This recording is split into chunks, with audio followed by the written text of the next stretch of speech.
প্রথমটি ছিল ডোনাল্ড ট্রাম্পের পুনর্নির্বাচন, দ্বিতীয়টি হল ইরানের বিরুদ্ধে আমেরিকার যুদ্ধ ঘোষণা এবং তৃতীয়টি হল সেই যুদ্ধে আমেরিকার শোচনীয় পরাজয়। প্রথম দুটি ইতিমধ্যে সত্য বলে প্রমাণিত হয়েছে, এবার পালা তাহলে তৃতীয়টির।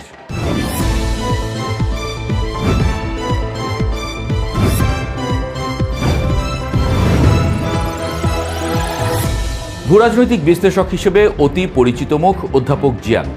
তার মতে এই যুদ্ধে শেষ পর্যন্ত মার্কিন যুক্তরাষ্ট্রের পরাজয় ঘটবে, যা বর্তমান বিশ্ব ব্যবস্থাকে চিরতরে বদলে দেবে। বলে রাখা ভালো, তিনি কোনো ধর্মীয় বা আধ্যাত্মিক গুরু টাইপ কিছু নন। সারা দুনিয়ার রাজনীতির হালচাল বিশ্লেষণ করে তিনি তার মতামত দেন। সেজন্য অধ্যাপক জিয়াংয়ের এহেন মতামতকে উপেক্ষা করছেন না কেউই। আসলেই কি তাই? বর্তমান অবস্থা আসলেই কি ইঙ্গিত দিচ্ছে? চলুন যাই বিশ্লেষণে।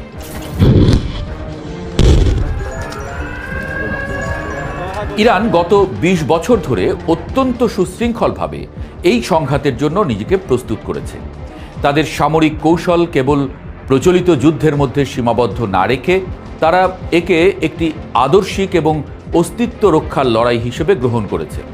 গত বছরের জুন মাসে সংঘটিত ১২ দিনের সংক্ষিপ্ত যুদ্ধের অভিজ্ঞতা ইরানকে ইসরায়েল এবং আমেরিকার আক্রমণাত্মক সক্ষমতা সম্পর্কে এক গভীর ধারণা দিয়েছে।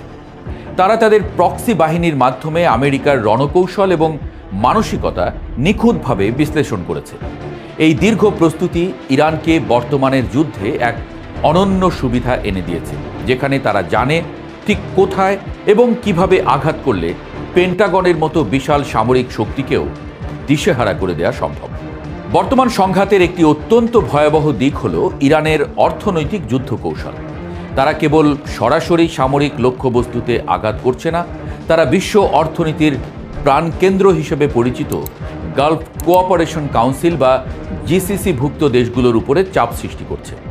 জিয়াংয়ের মতে ইরান অত্যন্ত কৌশলে সৌদি আরব, সংযুক্ত আরব আমিরাত এবং কাতারের মতো দেশগুলোর জ্বালানি ও পানি সরবরাহ অবকাঠামোকে লক্ষ্যবস্তু বানিয়েছে। মরুভূমির দেশগুলোর জন্য সমুদ্রের নোনা পানি পরিষ্কার করার প্ল্যান্ট বা ডিস্যালিনেশন প্ল্যান্টটি হল জীবনের মূল উৎস। মাত্র $৫০,০০০ মূল্যের ড্রোন দিয়ে যদি রিয়াদের মতো ঘনবসতিপূর্ণ শহরের ডিস্যালিনেশন প্ল্যান্ট ধ্বংস করা হয়, তবে কোটি কোটি মানুষের মাত্র ২ সপ্তাহের মধ্যে পানির অভাবে দেশ ত্যাগে বাধ্য হবে।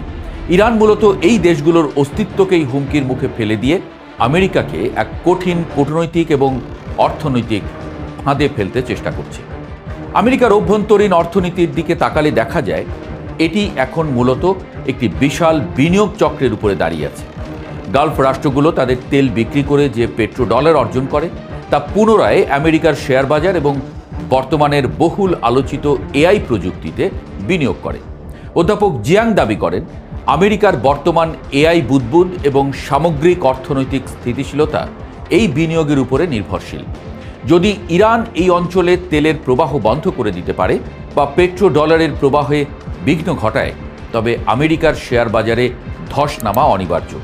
এটি কেবল আমেরিকার অর্থনীতি নয়, ডলার ভিত্তিক বিশ্ব রিজার্ভ সিস্টেমকেই ভেঙে ফেলবে, যা আমেরিকার বিশ্ব আধিপত্যের কফিনে শেষ পেরেক ঠুকে দিতে পারে।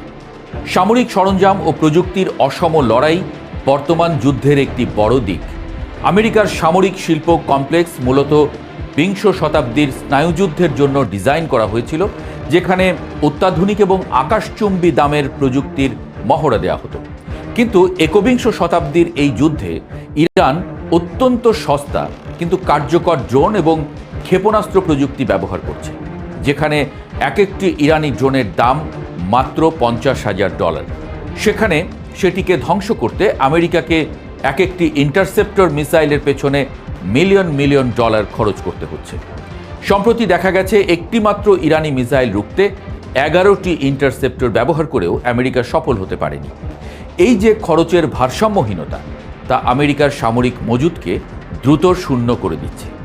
যুদ্ধের এই অসমতা আমেরিকার সামরিক শ্রেষ্ঠত্বের যে মিথ ছিল তা বিশ্ববাসীর সামনে ধূলিসাৎ করে দিচ্ছে। রাজনৈতিক দৃষ্টিকোণ থেকে ডোনাল্ড ট্রাম্পের যুদ্ধ ঘোষণার পেছনে ব্যক্তিগত এবং রাজনৈতিক স্বার্থের এক বিশাল ভূমিকা দেখছেন বিশ্লেষকরা। অধ্যাপক জিয়াংয়ের মতে ট্রাম্পের এই হঠকারী সিদ্ধান্তের পেছনে কাজ করেছে তার ব্যক্তিগত অহমিকা। এছাড়া ইসরায়েল এবং সৌদি লবি থেকে ট্রাম্পের পরিবার এবং তার নির্বাচনী তহবিলে যে বিপুল পরিমাণ অর্থ বিনিয়োগ করা হয়েছে তার ঋণ শোধ করতেই তিনি এই যুদ্ধের ঝুঁকি নিয়েছেন বলে মনে করা হয়।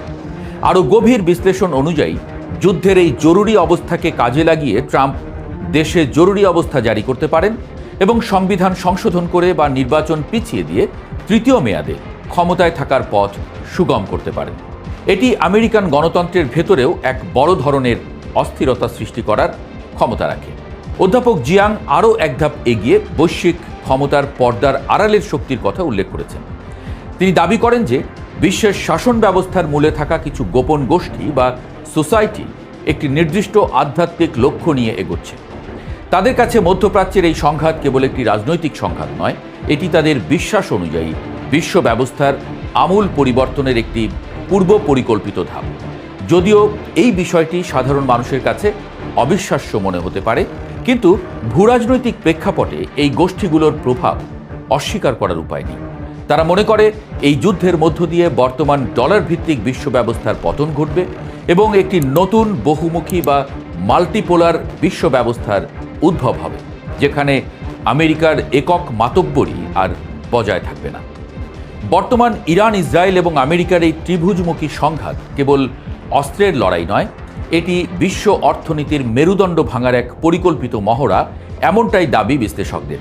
পশ্চিমা বাঘা বাঘা বিশ্লেষকরাও বারবার বলছেন হিসেবে ভুল করে ফেলেছে যুক্তরাষ্ট্র, ইসরায়েল। ইরান যা ভেলকি দেখাচ্ছে সে কথাই যেন প্রতীয়মান হয়ে উঠছে দিন দিন। ইরানের দীর্ঘমেয়াদী প্রস্তুতি, সস্তা খরচ কার্যকর ড্রোন প্রযুক্তি এবং আমেরিকার অভ্যন্তরীণ অর্থনৈতিক ও রাজনৈতিক সংকট সবকিছুই অধ্যাপক জিয়াংয়ের সেই তৃতীয় ভবিষ্যৎবাণীকে সত্য হওয়ার দিকে নিয়ে যাচ্ছে। যদি আমেরিকা সত্যি এই যুদ্ধে তাদের পরাজয় এড়াতে না পারে, তবে বিংশ শতাব্দীর শেষ থেকে চলে আসা মার্কিন একক আধিপত্যের চিরতরে অবসান ঘটবে। বিশ্ব রাজনীতি তখন এমন এক নতুন বাঁকে প্রবেশ করবে যা বর্তমানের পরিচিত মানচিত্র এবং শক্তির সমীকরণকে সম্পূর্ণ বদলে দেবে। বর্তমানের প্রতিটি মুহূর্ত সেই পরিবর্তনেরই ইঙ্গিত দিচ্ছে।